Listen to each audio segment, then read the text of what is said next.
اعوذ باللہ من الشیطان الرجیم بسم اللہ الرحمن الرحیم۔ عزیزان مان، آج دسمبر 1971 کی 26 تاریخ ہے اور سے قرآن کریم کا آغاز سورہ الانعام کی آیت 122 سے ہوتا ہے، 6/122۔ ہمارا آخری درس 28 نومبر کو ہوا تھا اور اس کے بعد جنگ کے پیدا کردہ حالات کی وجہ سے درس کا سلسلہ ملتوی ہو گیا۔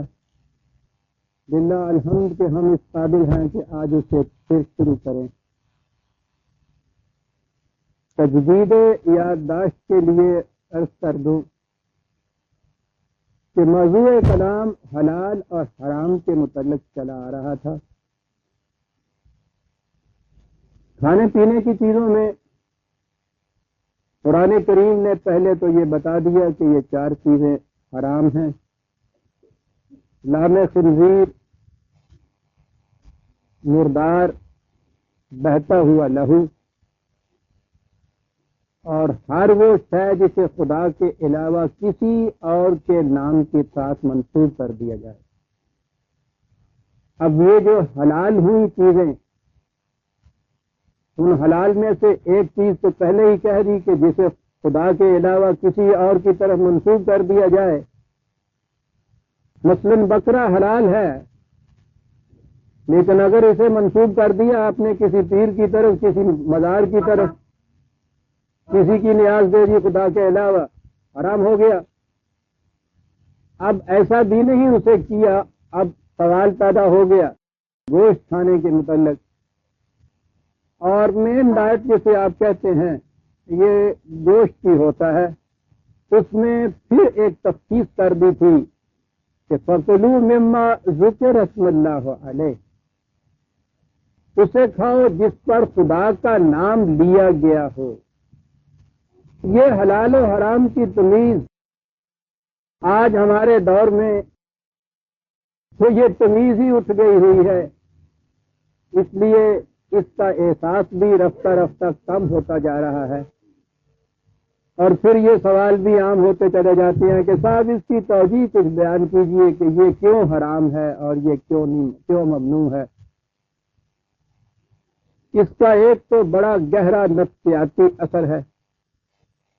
کھانے پینے کا معاملہ ایسا ہے کہ دن میں بار بار یہ چیز سامنے آتی ہے، اور جب بھی کوئی چیز آپ کے سامنے آئے اور آپ کے دل سے یہ خیال ابھرے کہ یہ ان شرائط کے مطابق ہے یا نہیں کہ جو خدا نے مقرر کی ہیں، تو آپ نے دیکھا کہ آپ کے ذہن میں بار بار یہ چیز ابھری کہ مجھے زندگی ان شرائط و حدود و قیود کے مطابق بسر کرنی ہے جو خدا نے مقرر کی ہے۔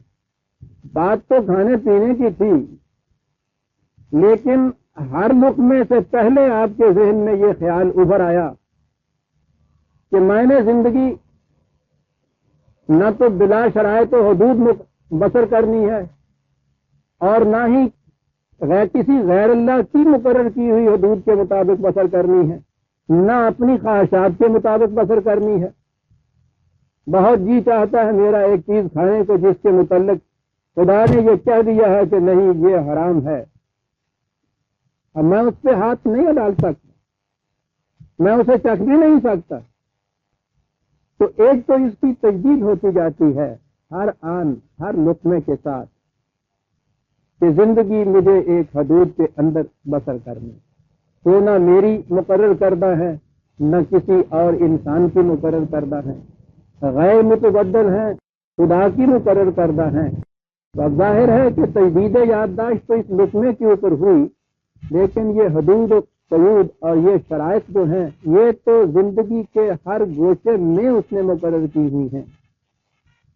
تو اس یاد دہانی سے بشرطے کہ واقعی یہ دل کے اندر سے اٹھے، مکینیکل نہ ہو گئی ہو، میں ابھی عرض کروں گا، تو آپ دیکھیں گے کہ دل میں ہر سانس کے ساتھ یہ خیال ابھرتا آئے گا کہ مجھے زندگی کچھ حدود ہیں جن کے اندر رہتے ہوئے بسر کرنی ہے، بے باک اور سرکش سیلاب کی طرح بسر نہیں کرتی، ساحلوں کے اندر گھرے ہوئے دریا اور نہروں کی طرح مجھے بسر کرنی ہے۔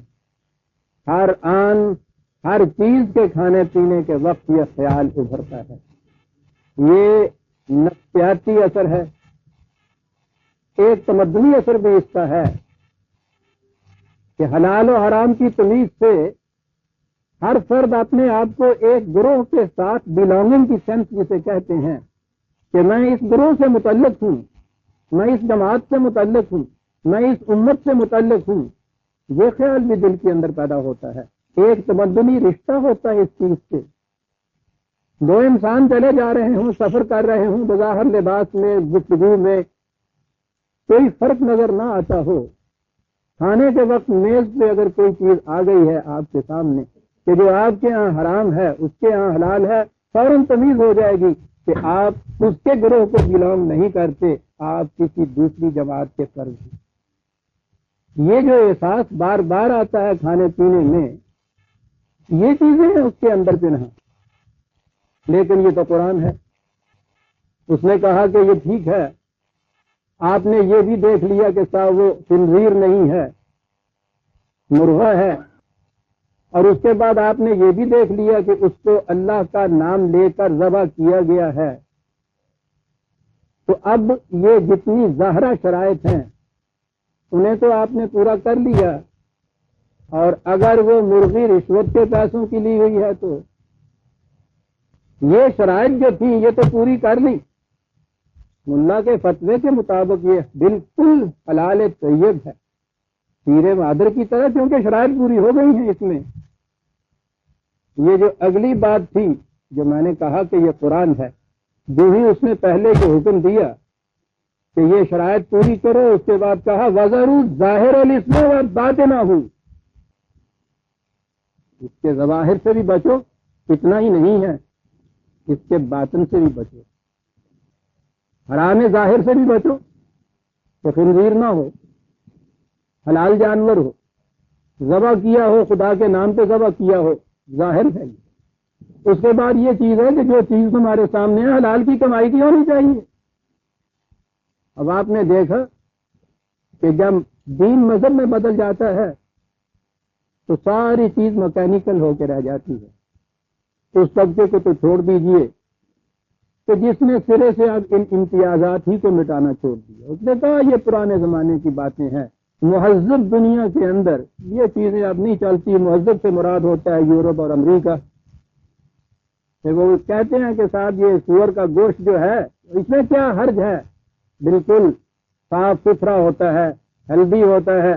تو سارے دلال جو وہاں دیے جاتے ہیں وہ تو احساس وہاں چھوڑ دیجئے، جن کے دل میں یہ بھی باقی نہ رہا، اس طبقے کو لیجئے جو بڑا متشدد ہے اس معاملے کے اندر، کہ ہاں صاحب اسے پاک کرنے کے لیے 3 مرتبہ پانی بہاؤ، 3 مرتبہ اس پہ کلمہ پڑھو، یہ حرام ہے، وہ حرام ہی نہیں، وہ اس میں اور زیادہ آگے چلتے ہیں، حرام ہے، یہ مکروہ ہے، مکروہ تحریمی ہے، مکروہ تنزیہی ہے، یا اللہ، یعنی مسائل کے اعتبار سے تو یہاں تک جا رہے ہیں۔ اس کا قطعاً خیال نہیں ہے کہ یہ مرغی جس سے اس طرح سے شرائط کو پورا کر کے چھری چلائی گئی ہے جائز کمائی کی ہے یا حرام کمائی کی ہے، اس سے واسطہ نہیں۔ ظواہر شریعت میں دیکھیے تو اس قدر متدین، متورع، متشرع، شکل و صورت، لباس و خراش و وضع، قطع، تمام چیزیں، اٹھنا بیٹھنا، چلنا پھرنا، ایک ایک قدم اٹھانا، یہاں دایاں قدم اٹھاؤ تو یہ کرو، بایاں اٹھاؤ تو یہ کرو، بیٹھو تو اس طرح بیٹھو، اٹھو تو ایسا بیٹھو، جیسے ایک ایک سانس شریعت کی حدود میں گزر رہا ہے۔ اور اس کے بعد جب دیکھیے مسجد کی امامت کے اندر کوٹھیاں بن رہی ہیں، کاریں مل رہی ہیں، ٹیلی فون لگ رہے ہیں، تو صاحب اس میں کون سی چیز حرام کی ہے؟ یہ ظواہر شریعت تھا جو مکینیکل ہو کے رہ گیا۔ ان خطوط اور حدود کو دیکھ لیجئے پورا ہوتا ہے، وہ باتیں نہ ہوئی۔ اور ادھر آپ کے یہاں ارباب طریقت آئے، انہوں نے کہا کہ صاحب اصل میں تو تعلق باللہ باطن سے ہے، اصل میں یہ ظواہر کی چیزیں جتنی بھی ہیں یہ دنیا داروں کی ہیں صاحب، اس لیے بمائے سب زیادہ رنگی کن گرت پیر مغاں گوید، کوئی بات نہیں ہے نماز کے مسلح کو شراب کے خون میں ڈبو دے اگر پیر مغاں کہتا ہے کہ سالک بے خبر نہ بہت زراہ رسم منزل ہے، جس نے تو راستہ طے کیا ہوا ہے، تم نہیں جانتے یہ جانتا ہے، اسے کا ہے۔ چلیے انہوں نے سرے سے سارا ظواہر ہی اس مٹکے میں جا کے ڈبو دیا۔ یہ عام بھنگڑ خانے کے جو آپ کے ہاں کے یہ وزیر ہیں ان کی باتیں نہیں ہیں، بڑے بڑے آپ کے ہاں کے روحانیت کے مقامات طے کیے ہوئے بلند مرتبہ بزرگ جن کو آپ جانتے ہیں ان کے متعلق آپ دیکھیے، ظواہر کی کوئی پیروی نہیں ہے، اور پھر وہ ظواہر کے خلاف اتنا کچھ ہے، سارا تصوف آپ کا اس کے خلاف ہے، صاحب لٹ لے کے پھر رہے ہیں، عقل کے بھی خلاف اور شریعت کے بھی خلاف، تو یہ ظواہر ہے صاحب مکانکی ہے۔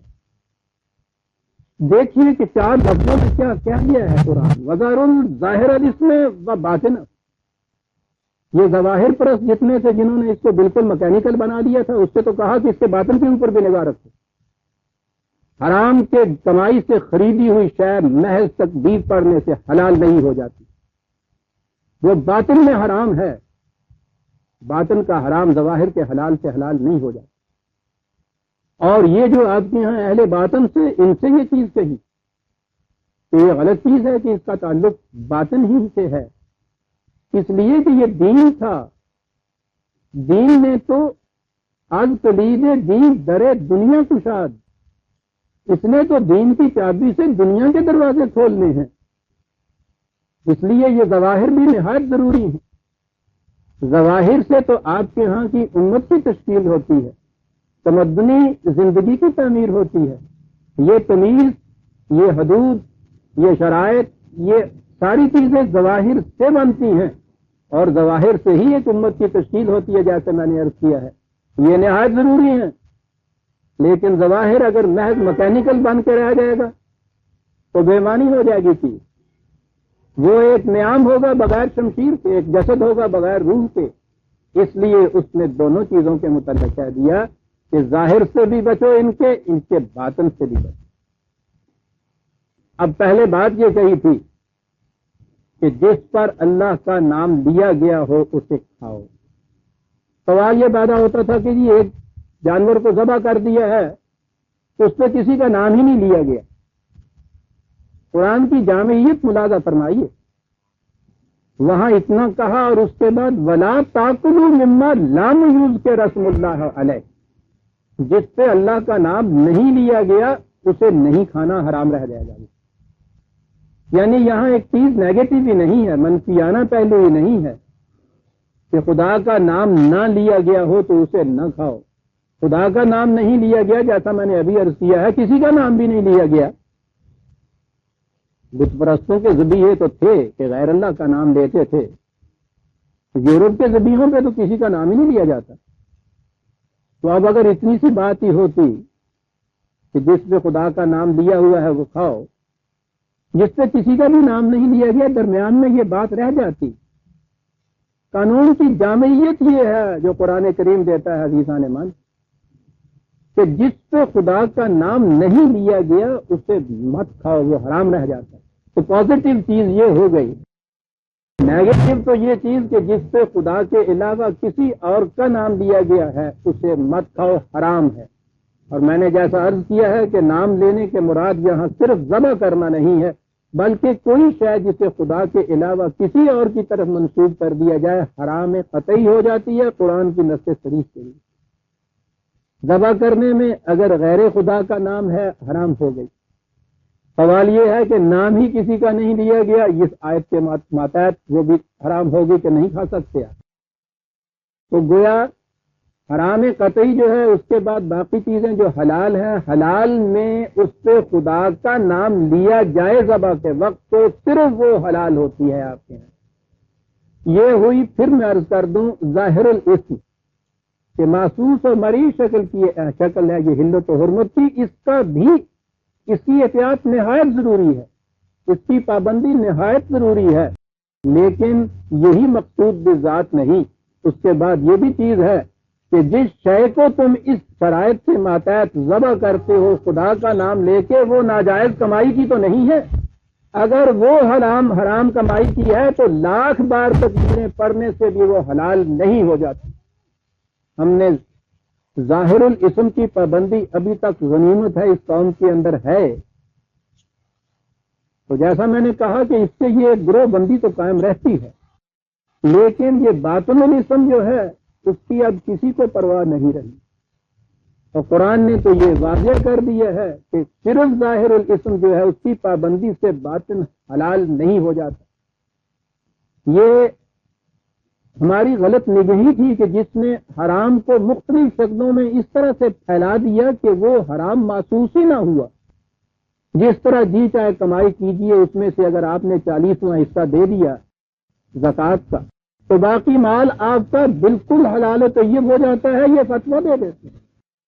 ارے یہ پورے کی پوری حرام کی کمائی، اور اس میں سے یہ تو ٹھیک ہے کہ حکومت کا انکم ٹیکس دے دیجئے تو وہاں اس کے بعد تو آج سے گرفت نہیں ہوتی. تو وہ اسی ٹائپ کا ایک تھوڑا سا انکم ٹیکس آپ اللہ کا دے دیجئے اس میں سے، تو باقی کمائی ساری حلال ہو گئی آپ کی.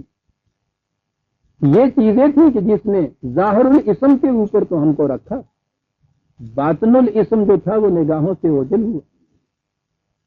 حرام تو حرام رہتا ہے عزیزان من، جیسا میں نے عرض کیا ہے کہ ظواہر کی کتنی پابندیاں ان کے اوپر آپ کیوں نہ کر لیں، جب تک وہ باطن کی پابندی بھی نہیں آپ کرتے وہ حرام حلال نہیں ہو جاتا. اس لیے بھی یہ تاکید کی کہ یہ نہیں ہے کہ جس پہ کسی کا بھی نام نہ لیا گیا ہو وہ جائز ہو جاتی ہے.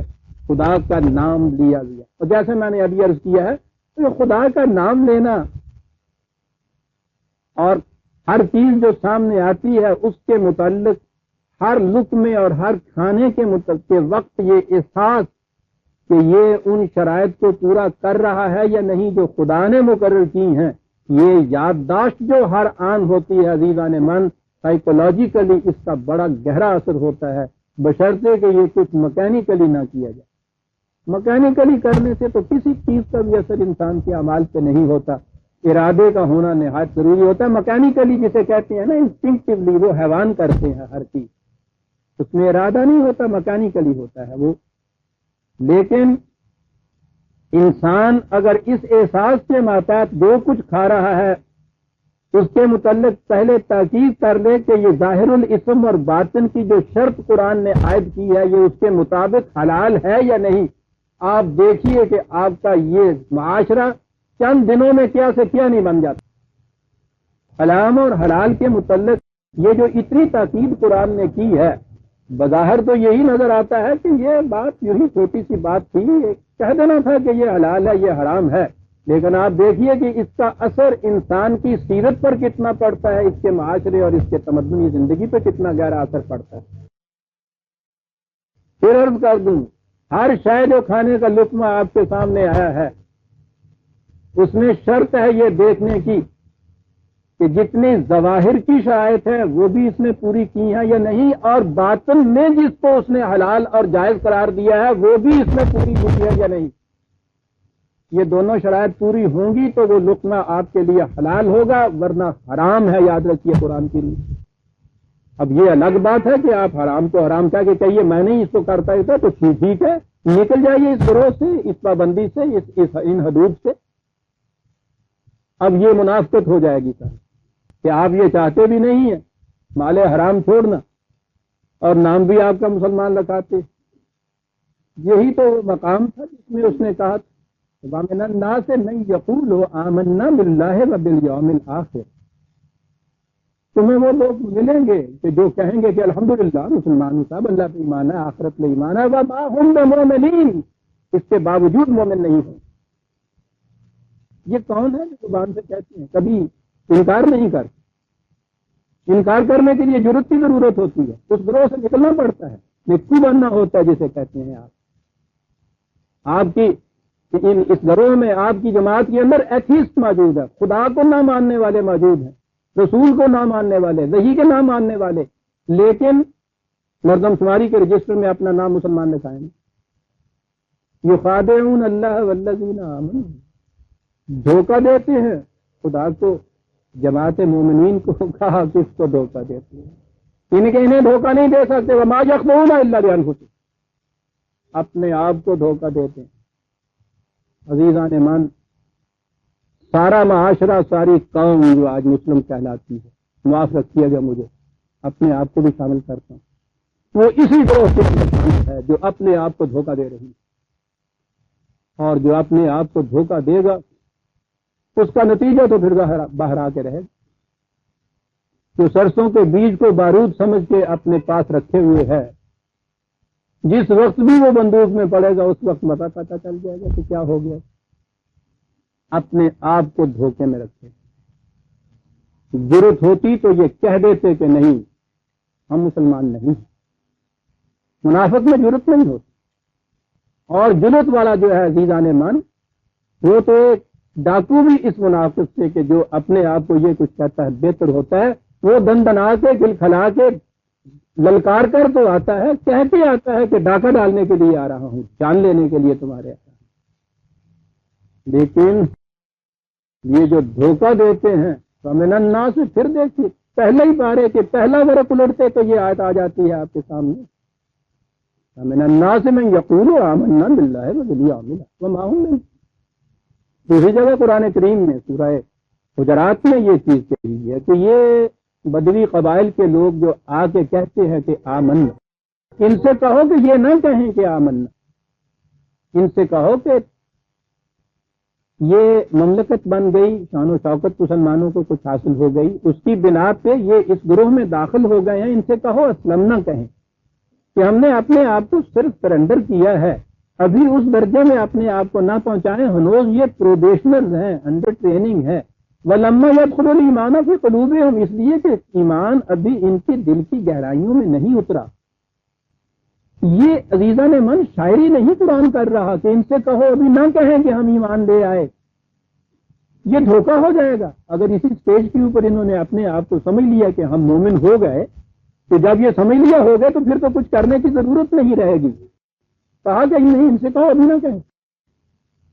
یہ جو انڈر ٹریننگ ہوتا ہے کیڈٹ کاکول میں 2 سال کے لیے، وہ لیفٹیننٹ اور وہ کیپٹن نہیں اپنے آپ کو کہہ سکتے. یہ کہہ سکنے کا دھوکہ بہت بڑا ہے، اور اس کہہ سکنے کے دھوکے نے ہی ہم کو مار دیا تھا. ہم نے اپنے آپ کو مومن قرار دے دیا، اور قرآن نے جتنے وعدے مومنین سے کیے ہوئے تھے سمجھ لیا کہ ہم ان کے مورد اور مستحق ہو گئے.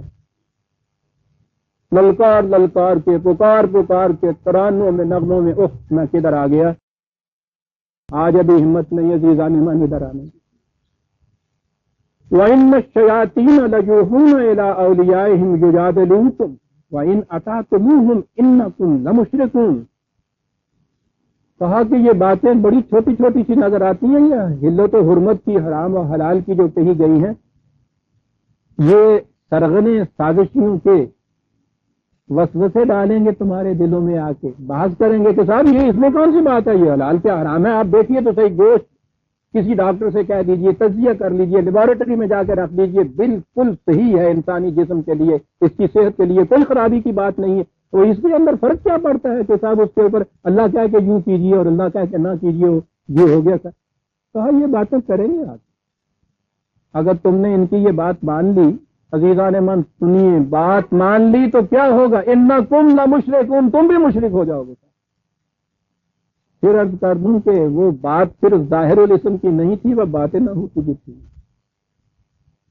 دلائل دیے جاتے ہیں کہ صاحب فرق بتاتے ہیں حلال کی کمائی حرام کی کمائی میں. صاحب حلال کی کمائی کا روپیہ ہو، حرام کی کمائی کا روپیہ ہو، باہر سے جا کے آپ گوشت یا گھی خرید لائیے، وہ اگر خالص ہے کہیے کہ اس گھی میں کیا فرق ہوتا ہے. حرام کی کمائی سے جو آپ لے آئے یا چرا کے لے آئے کہیں سے ایک 3 گھی کا اور ایک قیمت سے خرید کے لائے، وہ کہتا ہے گھی کے کنٹینٹس میں تو کوئی فرق نہیں ہوتا، آپ کے جسم کے اوپر کوئی فرق نہیں پڑتا. ٹھیک ہے یہاں تک. یہ تو فلسفہ وہ ہے کہ انسان نام ہی جسم کا ہے، اس پہ تو کچھ فرق نہیں پڑتا. لیکن اگر اگلا ایمان ہو کہ صرف جسم کا نام نہیں، ایک اور شے بھی ہے انسان کی کہ جسے انسانی ذات کہا جاتا ہے، اس کے اوپر جا کے جو اثر پڑتا ہے یہ وہاں پہنچتا ہے. جسم کی پرورش بھی نہایت ضروری قرار دیتا ہے کہ سفر کرنے کے لیے گھوڑے کی ضرورت ہوتی ہے اور اسے تنومند ہونا چاہیے، لیکن وہ مقصود بھی ذات تو نہیں ہوتا کہ اس کو استبل میں باندھ رکھیے آپ. قرآن مقصود بھی ذات انسان کی ذات کو قرار دیتا ہے، ایون پرسنالٹی، کہ جس نے مرنے کے بعد بھی زندہ رہنا ہے اور جس نے ایک ایک عمل، ایک ایک ارادے کی جواب دہی جس کے اوپر ہوتی. اس لیے وہ کہتا ہے کہ یہ لوگ جو آ کے تم سے ان معاملے میں جھگڑیں گے، وسوسے سے ڈالیں گے کہ صاحب فرق کیا پڑتا ہے ان چیزوں سے، ان کی بات نہ مان لینا. اگر تم نے ان کی اطاعت کی، انکم لمشرکون، تم مشرک ہو جاؤ گے، یاد رکھو. یہ کوئی چھوٹی بات نہیں ہے حلال اور حرام کی. پھر عرض کر دوں کہ چھوٹی بات ہے اگر اس کو ظاہر الاسم پہ رکھا جائے، مکانیکلی رکھا جائے، کچھ نہیں اس کا فرق پڑتا. اس کے باطن کے اوپر جب جائیں گے تو آپ دیکھیں گے کہ ایک ایک لک میں، ایک ایک سانس کے اوپر فرق پڑتا چلا جائے گا. اور اس کے بعد اب یہ چیز تو صرف یہاں تک اس حلت و حرمت کی تھی. اب آیا قرآن اگلی ہی آیت کے اندر، آپ دیکھیے دونوں میں فرق کر کے کیسا بتا دیتا ہے. کہتا ہے ایک شخص وہ ہے یا ایک جماعت وہ ہے، اومن کانا میتن فاحییناہ. کہا سوچو تو صحیح کہ یہ دو کبھی برابر ہو سکتے ہیں. کون سے دو؟ ایک وہ کہ جو مردہ تھا، ایک جماعت، ایک قوم، ایک فرد مردہ تھا، فاحییناہ، پھر ہم نے اس کو زندگی عطا کی. مردہ قوم کو زندگی عطا کی، یہ تو اس کی ذات تک ہوا. مردہ طبعی مردہ نہیں ہے، یہ فزیکل ڈیتھ جس کو کہتے ہیں اس سے نہیں ہے. قرآن تو موت اور حیات کے دو پیمانے الگ الگ رکھتا ہے. طبعی زندگی، طبعی موت، اور ایک حیات باشرف اور ایک حیات بے شرف اور ایک مرگ باشرف، الگ الگ رکھتا ہے. وہ زندہ انسان کہتا ہی ان کو ہے کہ جن کے اندر زندگی اور حرارت کی نمود ہوتی ہے. یہ سانس لینے والے جو اپنے لاشوں کو اپنے کندھوں پہ اٹھائے اٹھائے پھرتے ہیں، وہ انہیں زندہ قرار ہی نہیں دیتے. وہ تو سب سے بڑا زندہ انہیں کہتا ہے کہ جنہیں دنیا کا طبی قوانین کا ہر ٹیسٹ مردہ قرار دے دیتا ہے. جس وقت وہ انہیں کہتا ہے کہ ان کو مردہ کہو بھی نہیں، یہی تو زندہ ہے. تم جو ہر پیمانے پہ سمجھتے ہو ہم زندہ ہیں، مردہ تم ہو. تو جن کو قبر بھی قبول نہیں کرے گی، جن کو جہنم بھی قبول نہیں کرے گی. کیا وہ جو مردہ تھا اور اسے ہم نے زندگی عطا کر دی، کتنی بڑی نعمت ہے عزیزان. طبعی زندگی تو ہر بچے کو عطا ہوتی ہے، جس کو ہم نے زندگی عطا کر دی. عزیزان ہماری سنیے قرآن کیا کہتا ہے. یہ انفرادی چیز ہے، ٹھیک ہے. دنیا کا ہر مذہب انفرادی، ایک فرد مذہب کی تعلیم حاصل کرتا ہے، مذہب کے جتنے کچھ احکام ہیں ان کی بھی پابندی کرتا ہے. مذہب یہ کہتا ہے کہ ٹھیک ہے تجھے نجات مل جائے گی، تو مذہب پرست ہو گیا ہے، اتنا ہی فریضہ ہے تمہارا. دین میں یہ فریضہ انفرادی نہیں رہتا. مردہ تھا، زندگی عطا کی، مقصد پورا نہیں ابھی ہوا، فریضہ پورا نہیں ہوا. وَجَعَلْنَا لَهُ نُورًا، پھر اسے ہم نے ایک روشنی دی. مذہب کی روشنی گھر کے اندر دیا ہوتا ہے تو اسی فرد کا گھر روشن ہوتا ہے، اس سے زیادہ اس کو واسطہ نہیں ہوتا. یہاں تک بھی یہ بات ہوئی کہ ہاں وہی انفرادی چیز ہے. مردہ تھا، زندگی دی، ایک روشنی بھی دے دی. ٹھیک. نورن یمشی بہی فی الناس، اس لیے دی وہ روشنی کہ اس کو لے کے انسانوں کے راستوں کو تم روشن کرو جا کے. یہ دین ہے عزیزان. جو زندگی پا کر اس روشنی کو لے کے حجرے میں بیٹھ گیا، مسجد میں بیٹھ گیا، گھر کے کمرے کے اندر بیٹھ گیا، دین کا مقصد نہیں پورا ہوا. یہاں تو زندگی اجتماعی زندگی ہے. انسانیت کا فریضہ ایک عائد ہوتا ہے جسے وہ موت سے زندگی دیتا ہے، زندگی کے بعد اس کو ایک شمع ہدایت اس کے ہاتھ میں دیتا ہے، اس سے فریضہ عائد ہوتا ہے یمشی بہی فی الناس. اس کو لے کے اب چلو تم انسانوں کے راستوں کو روشن کرو. جن کے اپنے ہی راستے تاریک تار ہوں وہ دوسروں کے راستے کیا روشن کریں. یہ ہے عزیزان ایمان. دیکھا آپ نے کہ مذہب دین کہاں آ کے بنتا ہے. مذہب یہ کہتا ہے کہ تم اپنی نبیڑ تین غور نال کی نہیں، یمشی بہی فی الناس، کہتا ہے ایک طرف تو یہ جماعت ہو جن کے یہ فرائض ہوں، دوسری طرف تمام مسئلے ہو روشنی والا اور روشنی لے کے چلنے والا۔ اگر ایک فکرہ میں کا معاف کر دیں، جو آپ کو معلوم ہے کہ میں کبھی نہیں لایا کرتا، لیکن وہ ہے مثال ایسی کہ روشنی لے کے چلنے والی، کہ چونکہ اس نے میری زندگی کا راستہ بدل دیا تھا، اس لیے میں اسے کوٹ کیا کرتا ہوں بات سمجھانے کے لیے۔ یہ جو قرآن کریم کے یوں سمجھنے اور سمجھانے کا طریقہ میں نے اختیار کیا، علامہ اقبال نے علیہ الرحمہ یہ انہوں نے مجھے سجیسٹ کیا تھا، اور اس کے بعد بتایا یہ تھا کہ اسے لو اور اس انداز کے اوپر قرآن کی تعلیم کو پھر آگے عام کرو۔ یہ جو تصریف آیات سے تبویب سے قرآن کریم کو سبجیکٹ وائز لے کے اس طرح سمجھانے کا طریقہ ہے۔ میں اس زمانے میں بچہ تھا، ابھی چھوٹی سی عمر تھی، علم بھی وہی مسجد کا علم تھا ہنوز، طبیعت میں تصوف کی وجہ سے ایک پیدا کردہ انکساری بھی تھی۔ تو میں نے انہیں یہ لکھ دیا کہ آپ نے یہ کیا فرما دیا، میری بساط کیا، میرا علم کیا، میری وسعت کیا، اور یہ اتنا بڑا فریضہ کہ قرآن کریم کی خالص قرآن کی تعلیم کو ان کے الفاظ میں محاورہ عرب اور تصریف آیات کے مطابق اس کو سمجھوں اور اس کے بعد پھر اس تعلیم کو عام کروں۔ یہ اتنا بڑا فریضہ میں اسے کس طرح سے ادا کر سکتا ہوں؟ تو اسی خط کے کنارے پہ انہوں نے لکھ کے دے دیا تھا، افسوس وہ خطوط نہیں ہے، ضائع ہو گیا۔ انہوں نے لکھا تھا کہ تمہاری دقت یہ ہے کہ تمہارے پاس ایک چھوٹا سا دیا ہے، یہ کڑوے تیل سے جلنے والا جو دیا ہوتا تھا، اگلی نسل ہمارے تو شاید سمجھ ہی نہ سکے کہ وہ دیوا بھی ہوں گا، تو وہ اس زمانے میں تو وہی ہوتے تھے کہ تمہارے پاس ایک دیا ہے، شب تیرا و تار ہے، ایک وسیع عریض صحرا لک و دک، جس میں روشنی کا نشان نہیں۔ تم اس دیے کی طرف دیکھتے ہو کہ اتنا چھوٹی سی لو والا دیا، پھر تم ان تاریکیوں کو دیکھتے ہو کہ اتنی دور و دراز کی تاریکیاں، کس طرح سے یہ روشنی یہاں تک پھیل جائے گی؟ تو انہوں نے لکھا کہ یہ خدشہ اس وقت تک ہے جب تک تم اس دیے کو لے کے کھڑے ہو، اس دیے کو ہاتھ میں لے کے چلتے چلے جاؤ، سارے راستے روشن ہوتے چلے جاؤ۔ وہ عجیب ٹیچر تھا صاحب، وہ شخص عجیب معلم تھا، وہ یوں نگاہوں کا رخ بدل دیتا۔ چلتے جاؤ اس دیے کے لیے، مت گھبراؤ، اس کی روشنی 3 قدم تک جاتی ہے، یہ 3 قدم تک اس وقت تک جب تک تم لے کے کھڑے ہو۔ اس وقت میرے ذہن میں نہیں تھا کہ یہ شخص بات کہاں سے کہتا ہے، جب یہ چیز آئی میرے سامنے، نورن یمشی بہ فی الناس، کہاں سے لیا تھا اس نے قرآن سے، کہ دیے چھوٹے چھوٹے کیوں نہ ہو، چلتے جاؤ انسانیت کی راہوں میں، سارے راستے روشن ہوتے چلے جائیں گے۔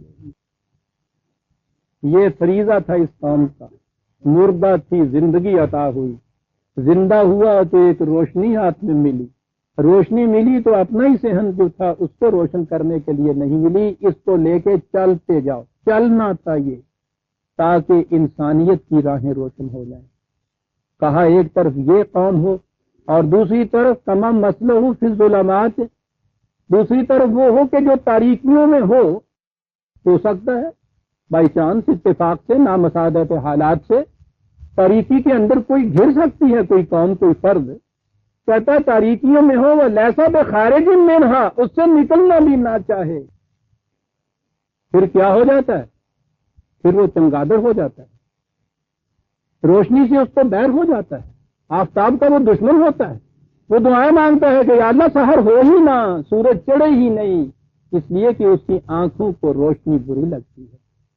لیسا بخارج منہا، اتنا ہی نہیں کہا کہ فی الظلمات ہو، فی الظلمات میں تو ہو سکتا ہے، تاریکیوں میں ہو اور اس سے نکلنا ہی نہ چاہے۔ عربی جاننے والے حضرات یہاں کہیں گے ورب نہیں آیا، بخارج آیا ہے، فاعل کا صیغہ ہے، اس میں بڑا فرق ہوا کر، وہ نکلنے والا بننا ہی نہ چاہے۔ کیا بات ہے! وہی رہے. کوئی اندھیرے میں بھی کبھی خوش رہتا ہے؟ کہا کہ اس کے بعد کیفیت یہ ہو جایا کرتی ہے. چمگادڑ کی ابھی میں نے مثال دی ہے نا، وہ اندھیرے میں خوش رہتا ہے، روشنی دشمن ہوتی ہے اس کی. کذالک زین للکافرین ما کانوا یعملون. یوں ان لوگوں کو جو صداقت کا انکار کرتے ہیں، ان کے اعمال مزین ہو کے ان کو نظر آنے لگ جاتے ہیں، ان کو تاریکی سب سے بہتر نعمت بن کے نظر آنے لگ جاتی ہے.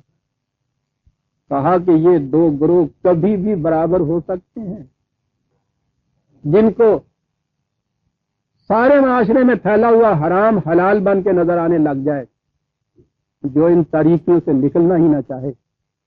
کہیں سے آواز اگر اس کی اٹھ آتی ہے تو وہ چاہے کہ گلا گھونٹ دے اس کا آواز دینے والے کا. یہ وہ ہیں کہ جن کو سب سے بڑی تباہ کن بات کسی قوم کے لیے عزیزان من وہ ہے کہ اس کی برائی اس کو بھلائی بن کر دکھائی دے. اچھا تھا وہ مرحلہ عمر میرے سامنے ہے، یہ بھی کیا مرحلہ عمر ہے جس میں یا رب ہر بری بات نظر آتی ہے.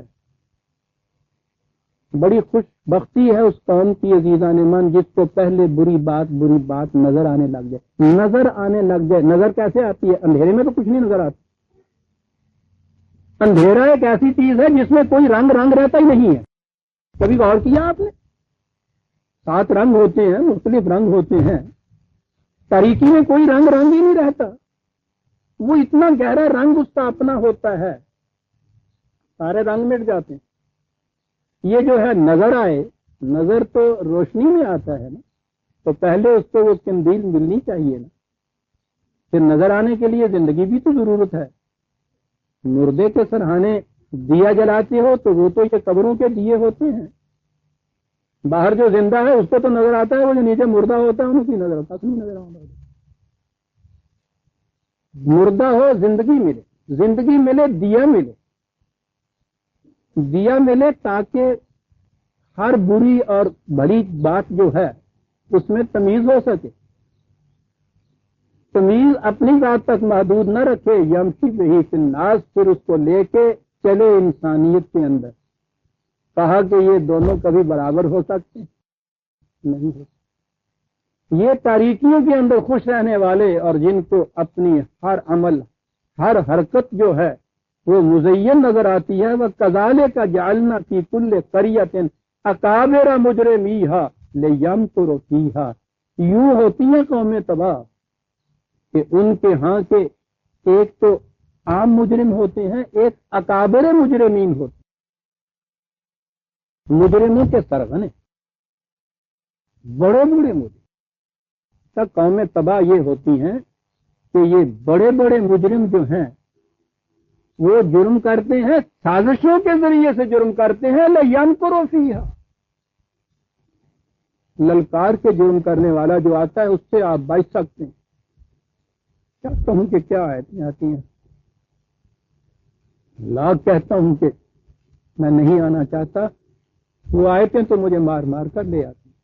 اکابر مجرمیہا، اور یہ اکابر کرتے کیا ہیں؟ لیمکروا فیہا. مجرم تو اکابر ہیں، پستی حوصلے کی یہ کیفیت ہے کہ جو جرم کرتے ہیں للکار کے نہیں کرتے ہیں، سازش کے ذریعے سے، اور پھر اپنے اعمال مزین بن کے ان کو دکھائی دیتے ہیں. لیسا بخارج منہ، نکلنا نہیں چاہتے. کذالک جعلنا فی کل قریۃ اکابر مجرمیہا لیمکروا فیہا. اور سنیے عزیزان من، چیخیں نکل جاتی. وما یمکرون الا بانفسہم، اسی کے خلاف سازش، اپنے خلاف سازش کرتے. وما یشعرون، سمجھتے نہیں. وما یشعرون، پہلی چیز ہی یہ، عقل و شعور کے دیے تو گل ہو جاتے ہیں. ظلمات تو اس وقت ہی آتی ہے یہ چراغ گل ہو جاتے ہیں. جس طرح سے یہ طبی شراب سے انسان کے طبی حواس جو ہیں وہ کم ہوتے ہیں. یہ جو سازشوں کی اس قسم کی اکابر مجرمیہا کی خراب ہوتی ہے، وہ فکر و شعور کی اندرونی صلاحیتوں بھی ختم کر دیتی ہے. اس کے بعد فرد نہیں پوچھتا، قوم پوچھتی ہے، دنیا پوچھتی ہے کہ بالآخر اسے اس سے حاصل کیا تھا؟ کوئی اس کا جواب نہیں عزیزان من دے سکتا. اس کو پوچھئے، وہ بھی جواب نہیں دے سکتا کہ مجھے اس سے ملا کیا ہے جو میں نے کیا ہے. کوئی جواب نہیں دے سکتا. آپ نے سمجھا جواب کیوں نہیں دے سکتا؟ جواب اس چیز کا دیا جا سکتا ہے جو عقل و شعور کی روح سے کی جاتی ہے. وما یشعرون وما یمکرون الا بانفسہم، اپنے آپ سے سازش کرتی ہے. اور سازش کی کیفیت یہ ہے کہ ان سے بھی پوچھو کہ یہ کیوں کیا تھا تو اس کا جواب نہیں ہوتا، اس لیے کہ وما یشعرون. شرابی سے پوچھیے اس کا نشہ اترنے کے بعد، کیوں تجھے ہو گلا کرتا تھا پیو، کیوں کرتا تھا پیا؟ یا سر چکا لے گا سر، یا تھپڑ مار لے گا، کیوں کا جواب نہیں دے سکتا. گیا وہ قصہ اس کے ساتھ وما یشعرون، وہ مشہور ہے نا. رنجیت سنگھ ہاتھی پہ چڑھا آ رہا تھا، مانا جٹ اگو انگریزی پیا شراب پیتی ہوئی، معاف رکھیے گا. رنجیت سنگھ بھی پنجابی تے مانا جٹ بھی پنجابی، گل بھی پنجابی کی ہو رہی ہے. کہنے لگا وہ کانیا کٹا بیچنا ہی. سپاہی آئے، لے گئے پکڑ کے، رات بھر حوالات میں رکھا. صبح تک تو ٹھکانے ہو گئے. اس نے کہا بلا لو. آیا سامنے، کہنے لگا بھائی تم وپاری ہے گا سا کہ کل سانو پوچھتا سا پیا کہ وہ کٹا بیچنا ہے گا ہی، وہ بیچنا ہے گا بس خریدنا ہی. کہنے لگا جی وہ وپاری تو کل ہی لد گئے تھے.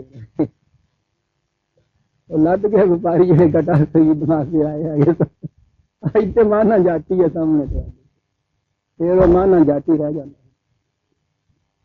وما یشعرون وما یمکرون الا بانفسہم، ہے کہ اگر اصاغر مجرمین ہوں تو ان کے یہ سازشیں اور مکر زیادہ سے زیادہ ان کی ذات کو نقصان پہنچائیں گے، ان کی پارٹی کو نقصان پہنچا دیں گی. اکابر مجرمین کی جو پہلی سازشیں ہوتی ہیں وہ تو قوموں کو لے ڈوبتی ہیں، مکر تو اپنی ذات ہی کے خلاف کرتے ہیں. ان کے نقصانات عزیزان من کہاں تک پہنچا دیتے ہیں. یہ وہ نقصان ہے جس کے متعلق قرآن کریم نے سورہ اعراف میں یہ کہا ہوا ہے کہ یہ وہ لوگ جنہوں نے کفران نعمت کیا. ہاں کہا ہے کہ تم نے اس کو بھی دیکھا کہ جس نے ہماری نعمتوں کا کفران کیا. اور اس کے بعد ہے وہ پارا میرے سامنے نہیں سورہ اعراف کیا تھا. اور اس کے بعد ہے کہا، سنیے عزیزان من کیا کہا قرآن نے، جگر چلنی ہو جاتا ہے کہ اس نے ہماری نعمتوں کا کفران کیا اور کام کو اس منڈی میں لے گیا کہ جس میں اس جن سے تاثر کا کوئی خریدار نہیں ہے. دار البوار ہے. اس نے ہماری نعمتوں کا کفران کیا. وَأَحِلُّوا قَوْمَهُمْ دَارَ الْبَوَارِ، اس نے ہماری نعمتوں کا کفران کیا اور قوم کو اس منڈی میں لے گیا جہاں اس جن سے کاسد کا کوئی خریدار نہیں. جہنم میں لے گیا. وَبِئْسَ الْقَرَارُ، کتنی بری ذلیل جگہ ہے. قوم کو اس منڈی میں جا اتارا. اس میں یہ اردو کا لفظ ہے جہاں یہ سوداگر، یہ قافلے والے جو لاتے ہیں سامان، جہاں رسیاں کھول دیتے ہیں، اونٹوں کی بٹھا دیتے ہیں، جن کو اتار دیتے ہیں منڈی میں، اس منڈی میں قوم کو لے گیا جہاں اس جن سے تاثر کا کوئی خرید. اکابر مجرمیہا وما یمکرون الا بانفسہم وما یشعرون. ہاں کہاں ان کے تکبر کا پھر یہ عالم ہو جاتا ہے. بڑھنا چاہیے عزیزان من. یہ رونا آج کا نہیں، یہ رونا تو اب عمر بھر کا، یہ رونا تو اب آئندہ آنے والی نسلوں تک کا ہو. اور میرا رونا نہیں، رونا یہ ہے سارے گلستان. کہاں ان کے تکبر کا یہ عالم ہوتا ہے کہ یہ عام چیزوں کے تو مالک بانی بیٹھتے ہیں، اس مقام بلند کے اوپر اپنے آپ کو سمجھتے ہیں، کوئی دوسرا اس میں شریک نہیں ہوتا. حتیٰ کہ ان کی کیفیت یہ ہو جاتی ہے کہ وَإِذَا جَاءَتْهُمْ آیَةٌ قَالُوا لَن نُؤْمِنَ حَتَّىٰ نُؤْتَىٰ مِثْلَ مَا أُوتِیَ رُسُلُ اللَّهِ. ان کو اگر خدا کا پیغام بھی آ کے کوئی رسول دیتا ہے تو وہ کہتا ہے کہ نہیں، ہم ان کا تو تمہاری طرف خدا کا کوئی چیز ہی آتی ہے، یہ نہیں ہم مانتے تھے. خدا ہماری طرف براہ راست حکم بھیجے پھر مانیں گے. اللہ ناز سماتا ہے ذہنوں میں تو یہ مقام آتا ہے. اس نے کچھ کہنا ہے اگر ہم سے تو ہمیں براہ راست وہی بھیجے ہماری. اپنے سے باہر رسول کی بات بھی نہیں ماننے کے لیے تیار. اپنے آپ کو خود فریبی میں ایسی صلاحیتوں کا مالک سمجھنے لگ جاتے ہیں کہ اللہ عالم ہے سو یجعل رسالتہ. ٹھیک ہے یہ طبی چیزیں تو تم چھین جھپٹ کے لے سکتے ہو, ان کے مالک تو بن سکتے ہو. کم از کم ایک چیز تو ایسی رہنے دو ہمارے لیے. خدا کہتا ہے کہ جسے ہم ہی دے کوئی اور نہ دے سکے, اور وہ رسالت ہے. اسے تو ہم تک رہنے دو. تم کہتے ہو کہ رسول بھی ہم ہی ہونے کے مستحق ہیں. اسے چاہیے کہ جبریل کو ہمارے پاس بھیجے. کیا انداز ہے بات کہنے کا عزیزان من. سب کے ہونے کو جی چاہتا ہے. اس مصنف کے اوپر اللہ عالم ہے تو یجعل رسالتہ. ٹھیک ہے طبی زندگی کی چیزیں تو ایک ڈاکو بھی لے جا سکتا ہے, ہلاکو بھی سلطنت لے جا سکتا ہے, یہ سب چیزیں لے جا سکتا ہے. لیکن کم وقت کو کم از کم ایک چیز تو ہمارے پاس رہنے دے, اور وہ رکھی ہوئی ہے ہم نے اپنے. وہ کسی کو کسب و ہنر سے نہیں مل سکتی. رسالت تو ہماری, اس سے تم نہیں چھین سکتے. اور یہی مقام ہے عزیزان مان جہاں پھر بچنے کی کوئی امید نظر آتی ہے کہ رسالت ان کے ہاتھ میں نہیں. خدا کا پیغام آج بھی ان کے ہاتھوں سے بچا ہوا ہمارے سامنے. ہمارا سب کچھ لے گئے. اللہ کا احسان ہے کہ اس کی رسالت کو ہم سے نہیں لے جا سکتے. وہ آج بھی موجود. ضرورت سی سے عمر کی ہے کہ یہ کام پھر اس کی رسالت پہ ایمان لے جائے کسی طرح سے. عزیزان مان اسے یہ کوئی نہیں چھین کے لے جا سکتا. کسی کو یہ حاصل نہیں ہو سکتی. اس کی ہے, اس نے اس کو محفوظ رکھا ہوا ہے. سب کچھ تمہارا چھن جائے پھر رسالت کی طرف آ جاؤ پھر سب کچھ مل جائے گا. اس رسالت نے ایک دفعہ آپ کو یہ کچھ دیا تھا. چپا بھر زمین نہیں تھی آپ لوگوں کے پاس. اس قوم کے پاس جس میں رسول آیا تھا زمین اپنے پاس ہونا تو ایک طرف رہا, اپنے گھر بار سے نکالے گئے تھے, دوسروں کے ہاں جا کے پناہ لی تھی. اس سے زیادہ بیچارگی بے کسی اور بے بسی کا تو عالم کسی قوم پہ نہیں آ سکتا کہ گھر بار بھی نہ رہے ان کا. مہاجر صرف گھر بار ہی کو ترک کرنے والا نہیں ہوتا, یہ تو وہ ہوتا ہے جو سب چیز ترک کر چھوڑتا ہے. اب جس کیفیت میں یہ کام کہی تھی, ان کے پاس کیا تھا؟ کچھ نہیں تھا طبی زندگی کا, کچھ نہیں تھا ان چیزوں کا جو طبی طور پہ حاصل ہوتی ہیں. ان کے پاس صرف رسالت تھی. اس رسالت کو انہوں نے سنبھال لیا تھا. اور پھر کوئی دور کی بات نہیں تھی, افسانہ نہیں ہے, محض عقیدت مندی نہیں ہے, تاریخ کا اٹل نہیں تو ہمارے سامنے ہے. اسی رسول کی زندگی میں کم از کم 10 لاکھ مربع میل کی مالک کو یہ کام ہو گئی تھی جن کا ایک گھر بھی اپنا نہیں کر سکتے تھے. یہ رقبے کا چھوٹا ہو جانا کچھ بات نہیں ہے. رسالت تھی ان کے, اور پھر رسالت کے معنی بھی شخصیت نہیں تھی. یہاں بھی ہمیں اس نے یہ بتا دیا. جب اس میں سے رسول گیا ہے, حضور کی وفات کے اوپر جو کوہرام مچا ہے تاریخ ہمیں بتاتی ہے, تو اس وقت جو سب سے قریب تر تھا رسول وہ اٹھا تھا اور اس نے ممبر پہ کھڑے ہو جا کے کہا تھا حضرت ابوبکر صدیق میں تو چوروں نے تم نے شروع کر دی. وہ ماں محمد اللہ رسول قد خلت من قبلہ الرسل. رسالت نہیں ہے, رسول. محمد اس سے زیادہ کچھ نہیں تھے کہ ایک رسول تھے. رسالت تو لانے والے تھے. چٹھی تمہیں ڈلیور کر دی, چٹھی رسال چلا گیا. اس چیز کی کمی واقع ہوئی ہے. کیا بات, اس سے پہلے بھی رسول آئے, پیغام دے کے چلے جاتے ہیں. قد خلت من قبلہ افہم ماتا قتل انقلبتم علی اعقابکم. تو کیا کل کو اگر یہ خدا کہہ رہا ہے, یہ خدا ہی نے کہا تھا تو عزیزان من ہم نے برداشت کر لیا. کوئی اور کہتا ہے اس رسول کے متعلق تو ہم شاید برداشت نہ کریں. نے کہا بڑی عظیم بات کہہ دی ہے کہ شخصیتوں کے دور ختم ہو گئے, شخصیتیں آنی جانی ہوتی ہیں. کیا کل کو اگر یہ مر جائے یا قتل کر دیا جائے تو تم کہو گے کہ بس سب معاملہ اس کی ذات تک تھا، وہ گیا، ہمارا معاملہ چلا گیا، پھر پلٹ جاؤ گے اپنی؟ اس صاحب غار اور صاحب قبر نے منبر پہ کھڑے ہو کے یہ کہا، یہ آیت پڑھی حضرت ابوبکر صدیق نے، اور اس کے بعد کہا کہ سن لو کہ جو محمد کی عبودیت اختیار کیے ہوئے تھا وہ روئے آج کہ اس کا معبود مر گیا ہے، اور جو خدا کی عبودیت اختیار کیے ہوئے تھا اس کو کوئی وجہ رونے کی نہیں ہے کہ وہ حی و لا یموت ہے، اور اس کی رسالت ہمارے ساتھ موجود ہے۔ رسول کے چلے جانے سے رسالت گم نہیں ہو جاتی، اور قرآن نے یہ کہا ہے کہ رسالت ہماری ہے، ہم بیچتے ہیں۔ عزیزان من، اس رسالت کو قیامت تک کے لیے اس نے محفوظ رکھ دیا کہ جب کبھی زندگی میں سے کوئی چیز بھی تمہارے پاس نہ رہے تو مکے کے مہاجر بن کے گھروں سے بھی نکالے جاؤ تو رسالت کو نہ ضائع کرو، اس کو اگر تم نے محفوظ رکھ لیا تو سب کچھ ملے گا، وہ کچھ ملے گا جس کا تصور بھی نہیں تم کر سکتے تھے اس سے پہلے۔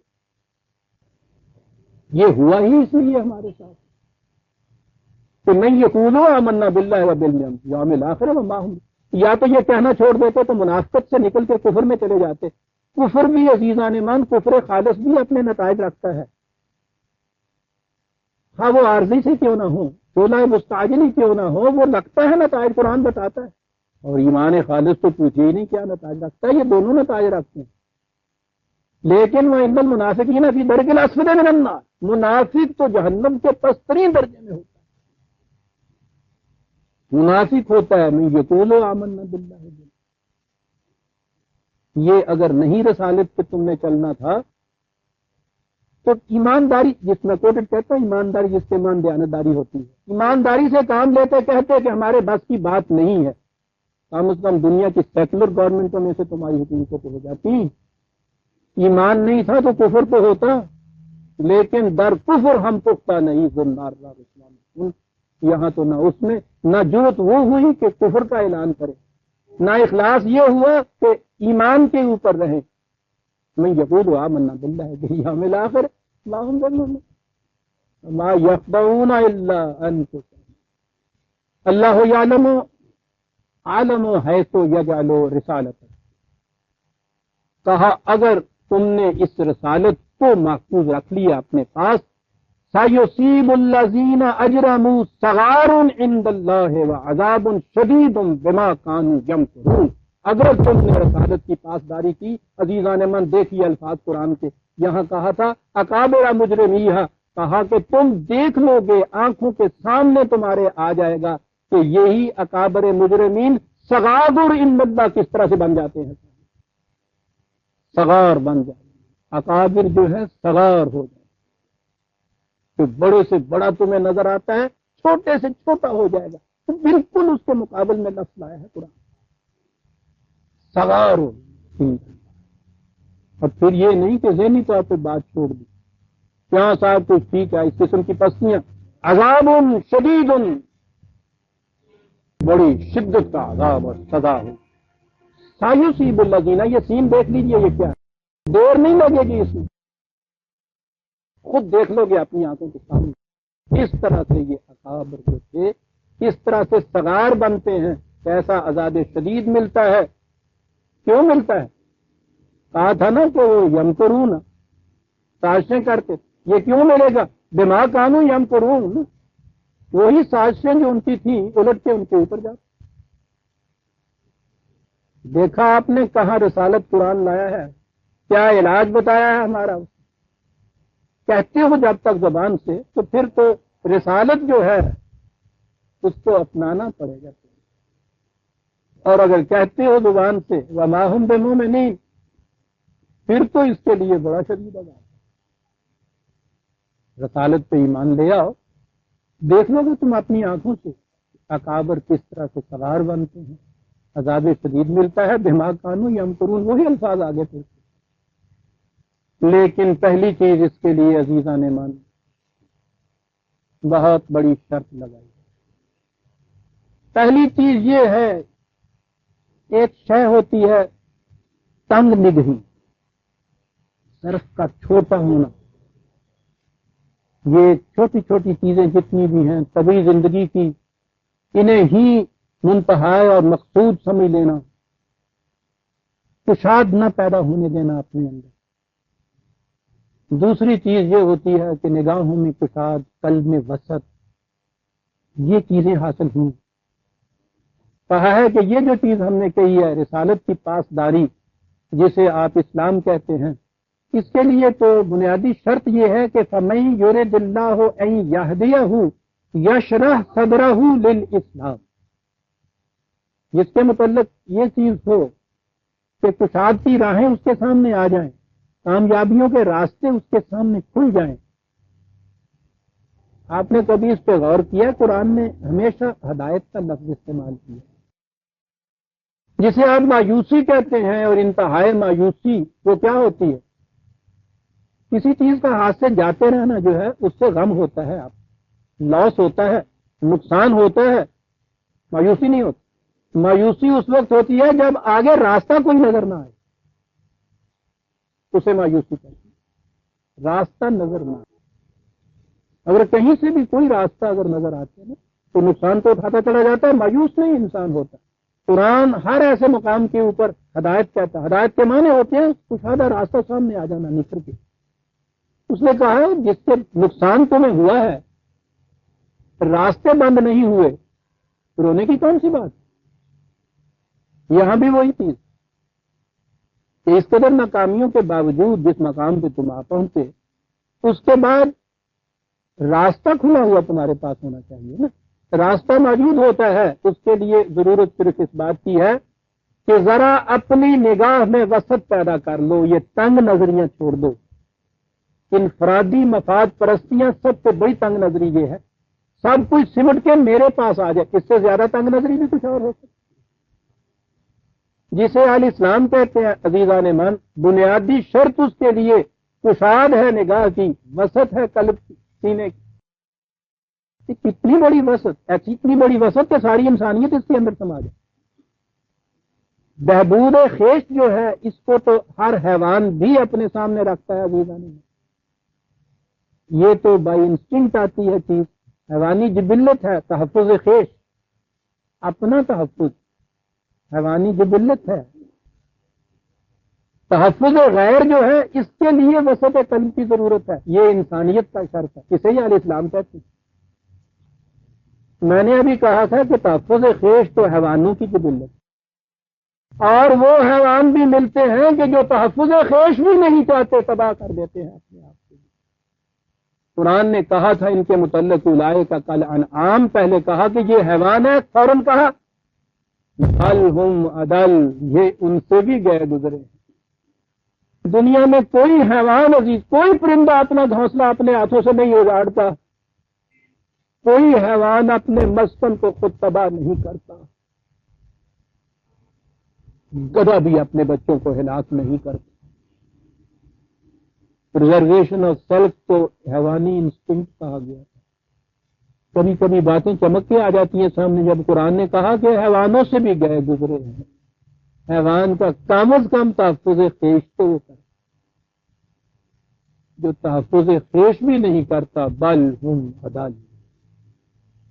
ان سے توقع کرنا کہ یہ وہ وسعت قلب ہوگی جو قرآن کہتا ہے یشرح صدرہ للاسلام۔ حضرت موسیٰ علیہ السلام جب گئے تھے اتنی بڑی مہم کے اوپر، تو جانے سے پہلے جو درخواست کی تھی وہ یہی کی، پوچھا گیا تھا کہ یہ فرعون یہ کچھ کیوں کرتا ہے؟ کہا گیا تھا کہ بہت تنگ نظر واقع ہوا۔ انہوں نے کہا تھا کہ یا اللہ پھر مجھے کشادگی یہ ظرف عطا کر دے، میں کامیاب ہو جاؤں گا اس سے۔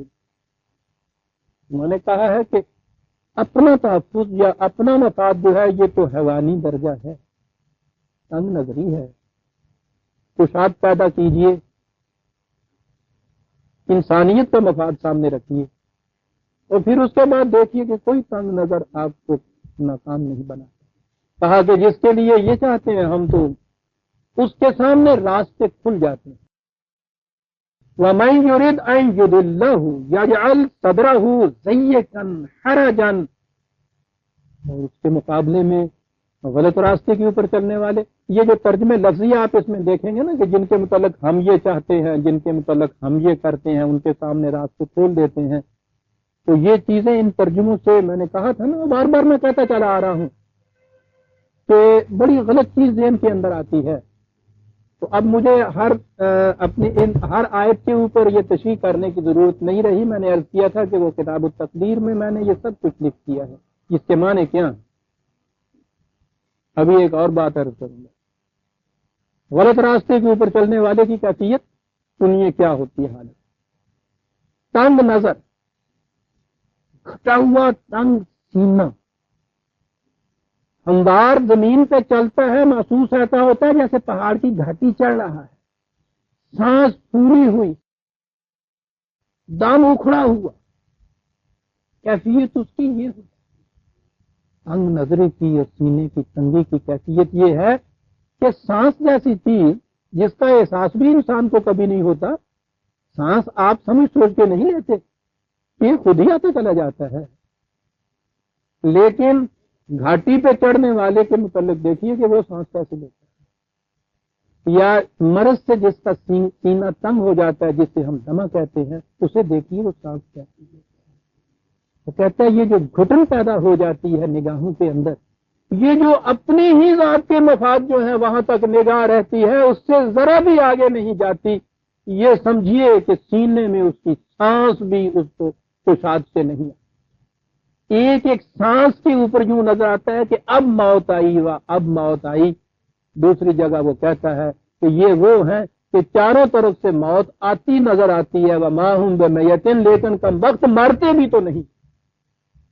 یہ ہے وہ تنگ نظری. کذالک یجعل اللہ الرجس علی الذین لا یؤمنون، جو ان صداقتوں پہ ایمان نہیں رکھتا اور زبان سے کہتا رہتا ہے کہ ہم آمنا باللہ وبالیوم الاخر، کہتا ہے اس طرح سے اس کے اوپر ہم رجس ڈال دیتے ہیں. یہ لفظ یہی ہے.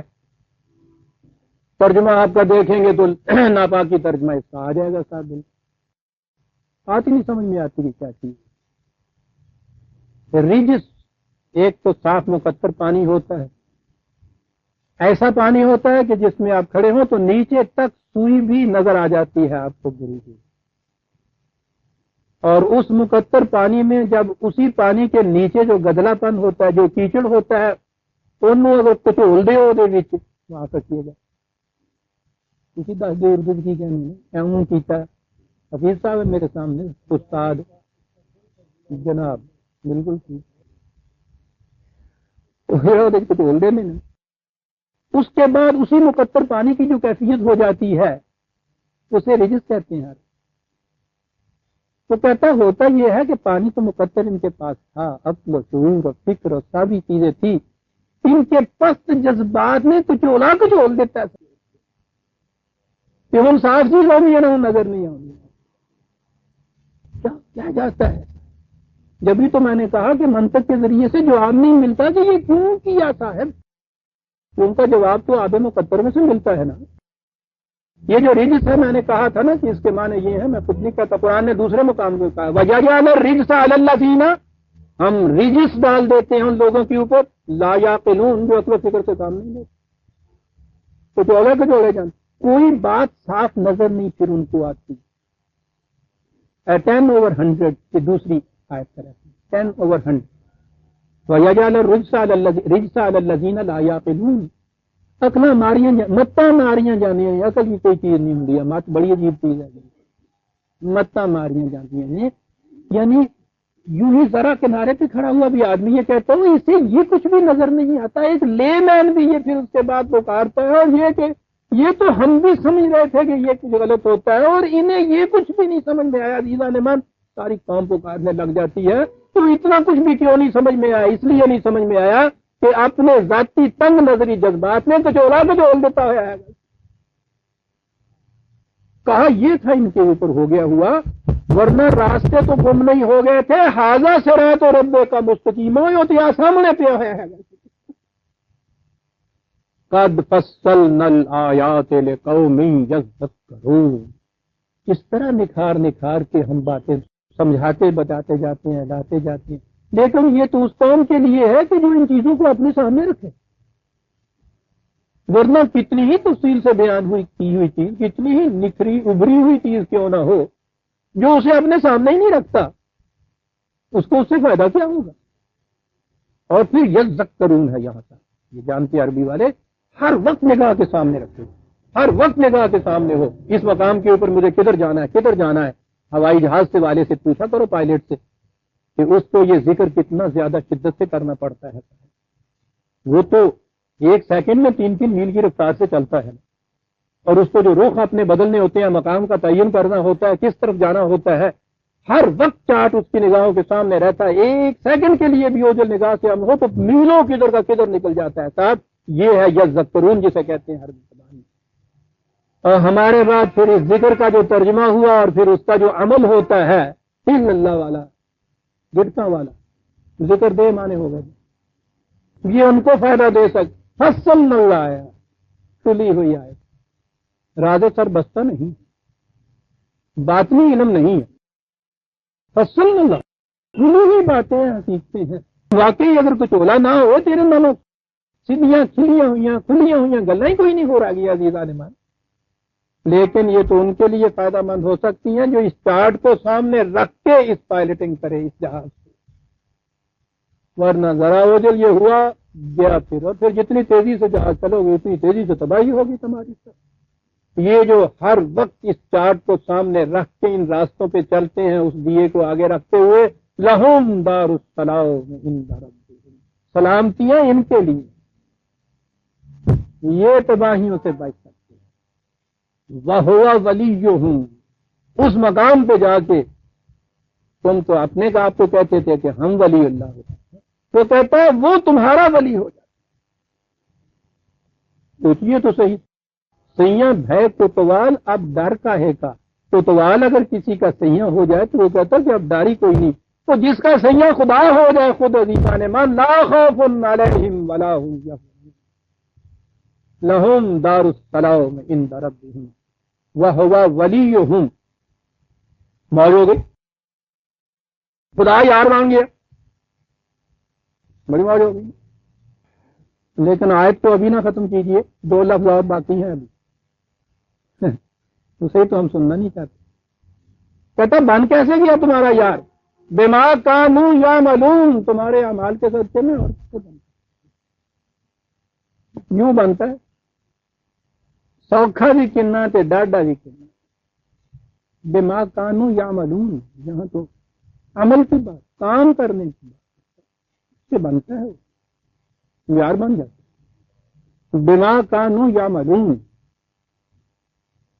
اور جو ہی یہ عمل آپ کا جو تھا وہ آیا تسبیح و مصلی پہ، وہ آیا مکینیکل نمازوں پہ، پھر یخادعون اللہ والذین آمنوا وما یخدعون الا انفسهم، ولی بن جاتا ہے بما کانوا یعملون، اس طرح سے وہ ولی بن جاتا ہے۔ میں نے کہا تھا کہ ان مایوسیوں کے عالم میں ایک بات اور بھی میں آپ کو کہوں، رات ہی میں نے وہ ٹی وی پہ سنی اور میرے ذہن میں تھا کہ اب بہکایا قوم کو پھر انہوں نے، سوال یہ پیدا ہو رہا تھا، آج کل تو یہ عام اب ہو رہا ہے کہ پس روایت ہے، اب کیا کیا، اب کیا ہو جی۔ ایک بہت بڑے باہر والے فلاسفر تھے، جنہوں نے قوم کو بتانا تھا اب کیا کیا جائے، وہ فرماتے تھے اب قوم کو یہ سبق دیا جا رہا ہے، گھر گھر پہنچایا جا رہا ہے، کونوں کے اندر رکھا ہوا ٹیلی ویژن وہ بتا رہا ہے، بچے بھی سن رہے تھے، اب کیا کیا جائے، ہر ایک کے سینے میں ہے اب کیا کیا۔ تو کہہ رہے تھے کہ فطرت کو جب منظور ہوتا ہے کسی قوم کو بچانا تو وہ پھر اپنی طرف سے ایک انسان اس میں پیدا کر دیتی ہے۔ تو کوئی ذرا سا تھا، اس نے کہا کہ جی وہ اگر انسان وہ نہیں پیدا ہوتا تو پھر سمجھ لیا نا کہ فطرت کو بچانا ہی مقصود نہیں ہے، تو بات ختم ہو گئی، یعنی قوم کے لیے تو کچھ کرنے کی بات ہے نہیں نا۔ یوں چلا آپ کے ہاں سے یہ پہلے سے یہ فریب کا جھکا، مرد غیب بروں آئے تو کر اسی کا انتظار ان کو رہا، غیب سے آئے ایک دانی کے کری درد سوارے بات، غبار اڑتا ہے، کیا پتا ہے اسی کے اندر وہ اس کا سوار چھپا ہو، غبار آتا ہے، غبار بیٹھ جاتا ہے، نکل جاتا ہے، پھر یہ دوسرے غبار کے انتظار میں بیٹھتا ہے۔ مرد غیب بروں آئے تو سارے دیکھنا، یہ بتایا جا رہا ہے صاحب کہ وہ تو پھر فطرت ایک پیدا کر لیتی ہے۔ عزیزان من، فطرت کا پروسیس کبھی تھا ایسا، پیدا کیا کرتی تھی، انہوں نے سمجھا ہی نہیں ہے کہ فطرت میں اعلان کر دیا اس چیز کا خاتم النبیین کہہ کے اب ہماری طرف سے کوئی آ کے کام نہیں تمہارا کیا، اب تم نے خود پیدا کر دیا، شخصیتوں کا دور چلا گیا، رسالت باقی رہے گی، اب ہماری طرف سے مرد از غیب نہیں آئے گا تمہارے پاس کچھ کرنے کے لیے، اب تو ہوا ولیہم بما کانوا یعملون، یہ نہیں کہا کہ کوئی ایک آئے گا وہ آ کے یہ کر دے گا، وہ تو یہ ہے کہ تم کچھ کرو گے تو یہ کچھ ہو سکے گا ورنہ نہیں ہو سکے گا۔ راستہ بتا دیا، دستور العمل دے دیا، حقائق کو واضح طور پہ دکھا دیا، غلط اور صحیح میں تمیز کر کے دکھا دی، دیا دے دیا، روشنی کا چراغ دے دیا، سب کچھ دے دیا، اور اس کے بعد کہا کہ بھائی صاحب اب تو تمہارے کرنے پہ ہے، کوئی غیب سے آ کے تمہاری جگہ کچھ نہیں کرے، حتیٰ کہ ما محمد اللہ رسول قد خلت من قبل۔ عزیزان ایمان، ختم نبوت پہ ایمان رکھنے والی قوم کو دنیا میں سب سے زیادہ آزاد قوم ہونا چاہیے، جس کا بھروسہ کسی شخصیت کے اوپر نہیں ہوتا، جو اس آسمان کے نیچے بڑی سے بڑی شخصیت بھی ہو سکتی تھی، جسے کہا گیا کہ بعض خدا بزرگ تو ہی کس کا مختصر، اس نے اس کے متعلق بھی یہ کہہ دیا کہ اس کے جانے سے کچھ نہیں بگڑے گا، یاد رکھیں۔ اب اس انتظار میں نہ بیٹھے رہو کہ کوئی آئے گا اور تمہارے کام کرے گا، ساری قومیں تباہ ہو گئیں جو اس انتظار میں رہی تھی کہ آنے، دنیا کی ہر نکبت و زبوں حالی میں ڈوبی ہوئی قوم کا یہ عقیدہ ہے کہ آخر میں ایک آئے گا اور پھر ہمارا عروج ہوگا اور ہماری سلطنت ہوگی، ہر مذہب کے اندر آنے والے کا تصور ہے۔ سناتن دھرم میں کلنکی اتار آئے گا، بدھوں کے اندر آخری متیا بدھ آئے گا، جینیوں کے اندر آخری جینی ایک آئے گا، یہودیوں کے اندر ایک آنے والا مسیح ہوگا، مسیح آیا تو عیسائیوں نے کہا وہ آخری زمانے میں حضرت عیسیٰ آئیں گے، زرتشت کے اندر میترا آنے والا ہے۔ یہ اس زمانے کا تصور ہوتا ہے جب قوم کوئی زوال میں گر جاتی ہے اور اپنے بازوؤں میں قوت اس کے نہیں رہتی، پھر وہ سہارا دے لیتی ہے، اپنے آپ کو فریب دے لیتی ہے، اور پھر وہ سارے جتنے ہیں، جیسا مجھے پہلے بھی کبھی بتایا تھا کہ وہ کہتے ہیں کہ قیامت سے پہلے وہ آئے گا آنے والا، اور ان میں سے ہر ایک یہ کہتا ہے کہ پھر ہمارا مذہب اس کا فروغ ہوگا، ہماری قوم جو ہے اس کو فروغ ہوگا۔ کسی نے مجھ سے پوچھا کہ یہ قیامت سے پہلے کہتے ہیں، میں نے کہا سوچو تو صحیح کہ ہندو، بدھ، جینی، یہودی، عیسائی، مسلمان، ان سب کا وہ آنے والا آئے گا، وہ ہر ایک چاہے گا کہ اس کا مذہب اور اس کی قوم جو ہے ان کو فروغ حاصل ہو، تو ادو وڈی قیامت ہو کی ہونی ہے، وہ تو آپ ہی آ جانی ہوئی، یعنی وہ ڈاگو سوٹا ہوں گے آپس اور پھر وڈے تو وڈے نال آئے ہوئے ہوں گے کہ قیامت آ گئی آپ پہ۔ یہ برادران ایمان، یہ ہے فریب دیا جاتا ہے اس وقت قوم کو، اس فریب سے نکالنے کے لیے ختم نبوت کا عظیم اعلان ہوا۔ عزیزان ایمان، جس قوم سے کہا گیا ہو کہ محمد کے جانے سے بھی تمہارا کچھ نہیں بگڑ سکتا، وہ کسی اور کا انتظار کر کے بیٹھ گیا صلی اللہ علیہ وسلم۔ تو عزیزان ایمان، ھذا صراط کا رب کا مستقیم، رسالت تمہارے ہاں محفوظ ہے، یہی ہے تمہارے رب کا سیدھا راستہ۔ قد فصلنا الآیات لقوم یذکرون، اس قوم کے لیے جو اس چارٹ کو سامنے رکھے گی، پائلٹنگ کے راستے بڑے صاف ہیں اس کے سامنے، لہم دار السلام عند ربہم، ان کے لیے سلامتیوں کے گھر۔ سلامتی نیگیٹو چیز نہیں ہوتی، یاد رکھیے عزیز من، ترجمہ اس کا یہ امن اور سلامتی جو ہم کہتے ہیں یہ نہیں ہے، سالمیت ہے اس کے معنی، یہی بار بار کہتے تھے نا پاکستان کی سالمیت، یہی لفظ تو ہے وہ، بہرحال مرغ مسلم تو آپ نے سنا ہی ہوگا، چودے ایک ٹن کو لے لے نعمت کرے والا لا لے تم واپس کر دیں ہو نا، تو یہ پورا نہیں ہے، جب پورا آتا ہے عزیزان من اسی کو اہل اسلام کہتے ہیں، پوری کی پوری بھرپور زندگی جب ملتی ہے لہم دار السلام عند ربہم وہو ولیہم، پھر وہ دار السلام نہیں ہوتا، وہ یار ہو جاتا ہے، پھر ان کا مددگار ہو جاتا ہے۔ کیسے ہو جاتا ہے؟ غیب سے کوئی مرد آ کے کام نہیں یہ کر دیتا، بما کانوا یعملون، ھذا صراط کا مستقیم، وہ ہے آپ کے دیا چراغ راہ، اور تمہارا کام جو ہے عمل، عمل بھی نہ کہا کریں. عمل تو بھی کئی اور معنی ہوں گے. ایک تو یہ شریعت کا عمل ہوا وہ تو آپ کے سامنے ہے. ایک عملی ہی ہوں آگے نے نا پھر پنجابی آئی گی بتا بھی سب عملی. ہاں عمل کرتا ہے جی پگ پیندا ہے ٹوسٹ پیندا ہے ڈوڈے پیندا ہے انہوں عمل کہتے ہیں نا. یہ عمل باطن ہے. لیکن وہ عمل ظاہر ہو یا یہ عمل باطن ہو چیزیں دونوں کا ہی خود فریبی ہوتا ہے. بما کام یعملون وہ کہ جس کے لیے سیصیب الذین اجرموا صغار کہ وہ جو اکابر بنے پھرتے ہیں فوراً نظر آ جائے تمہیں کہ یہ صغار ہو گئے ہیں تمہارے سامنے. یہ ہے وہ عمل عزیزان من. یہ ہوگا ٹیسٹ اس عمل کا. معاف رکھیے گا 15 منٹ بعد میں شروع کیا تھا اس لیے میں نے 15 منٹ دے لیا. تو کو نہیں پوچھ لیا.